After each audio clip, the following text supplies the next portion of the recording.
কয়েকটা মাত্র উপকরণ দিয়েই বানিয়ে ফেলুন বাড়িতে গুলাব জামুন। রাধে রাধে, শ্রী হরিবংশ। কেমন আছো সবাই বন্ধুরা? দেখো বাড়িতে কিভাবে আমি গোলাপ জামুন বানিয়েছি কয়েকটা উপকরণ দিয়ে, আজ আমি তোমাদের সাথে শেয়ার করছি। তো প্রথমে গরুর যে দুধ, সেই দুধ 1 লিটার নিয়ে একদম 500রও কম করে নিয়েছি, গরম করে একদম গাঢ় গাঢ় করে নেওয়ার পর তারপরে দিয়ে দিলাম ঘি, তারপরে দিয়ে দিলাম পাউডার দুধ, যেটা হচ্ছে আমুল দুধ। 100 গ্রাম আমুল দুধ ওর মধ্যে মিক্স করে দিয়েছি। দেওয়ার পর দিয়ে দিলাম সামান্য একটু সুজি, অল্প, প্রায় আধ কাপের মতন। তো দিয়ে এটাকে খোয়া ক্ষীরের মতো বানিয়ে নেবো, খোয়া ক্ষীর যেটাকে বলে।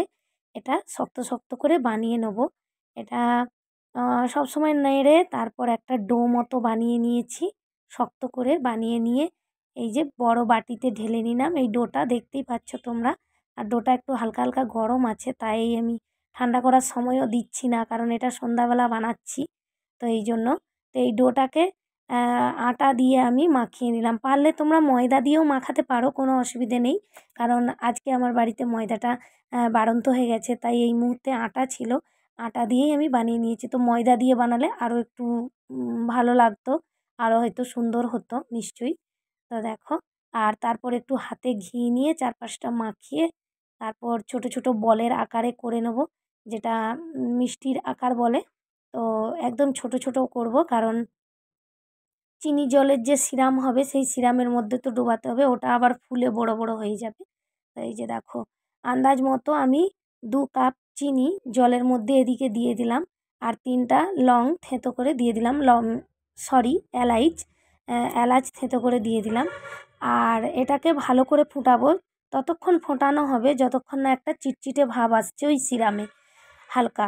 তো এদিকে আমি যে বলগুলো বানিয়ে রেখেছিলাম ওই ডো থেকে নিয়ে, তো এই খোয়া ক্ষীরের বলগুলোকে সাদা তেল দিয়ে আমি ভালো করে ভেজে নেব। তো দেখো সুন্দর করে লাল লাল করে এটাকে ভেজে নেব, কারণ যেটা যে গোলাপ জামুনের কালার আসে সেই কালারটা আনতে হবে। তো এই যে ভালো করে লাল লাল করে ভেজে নিলাম, সমস্ত বলগুলাই কিন্তু ভেজে নেব। ভেজে নেওয়ার পর দেখো, আর বাকি যেগুলো লাস্টে ছিল ভেজে নিলাম। দেখো এইগুলো হয়েছে।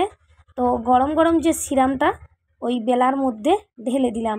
গরম গরম কেন ঢালতে হবে? ভেতরের মধ্যে চিনি আর চিনির রস এইগুলো সব ঢুকে যাবে। আর যখন বলটা তৈরি করেছিলাম, ডোটা যখন তৈরি করেছিলাম, তখনও কিন্তু আমি এলাচের গুঁড়ো দিয়েছিলাম, আর যখন সিরাম বানালাম তখনও এলাচ দিলাম। এলাচটা দেওয়া অবশ্যই দরকার। দেখো কত সুন্দর হয়েছে।